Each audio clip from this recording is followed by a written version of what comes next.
तर मंडळी, आज सकाळी मोबाईल स्क्रोल करत होती तेव्हा एक व्हिडिओ दिसली मला. तीच तुमच्यासोबत शेअर करावं अशी माझी इच्छा झाली.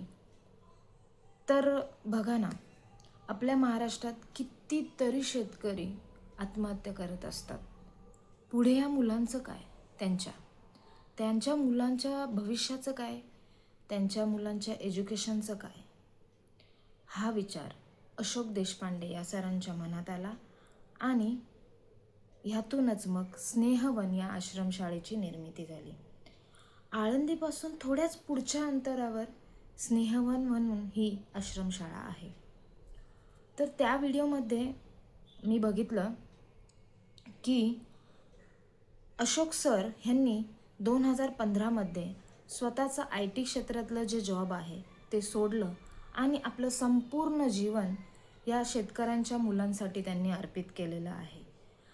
त्या आश्रमशाळेत संपूर्ण प्रशस्त अशी शाळा आहे मुलांसाठी.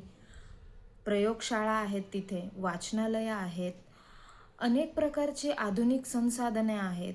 गोबर गॅस, सौर ऊर्जेचं तिथे प्रशिक्षण दिलं जातं. अशा अनेक गोष्टी त्या व्हिडिओमध्ये मी बघितल्या. ह्यावरून माझ्या मनात एक अशी भावना आली की अशी कोणतीही गंभीर परिस्थिती समजा निर्माण झाली की समजा आता अशी अनेक मुलं आहेत ज्यांचं शिक्षण होत नाही किंवा आणखीन अशा आपल्या भारतात किंवा आपल्या राज्यात अनेक कठीण परिस्थिती निर्माण होत असतात. अशा वेळेस काय होईल असा आपण विचार करत असतो. तेव्हा भगवान परमात्मा पांडुरंग अशा अशोक देशपांडे सारख्या सरांना आपल्यापर्यंत पोचवत असतो आणि हे निस्वार्थपणे काम करत असतात आणि त्यांच्या या कार्याला माझा सलाम.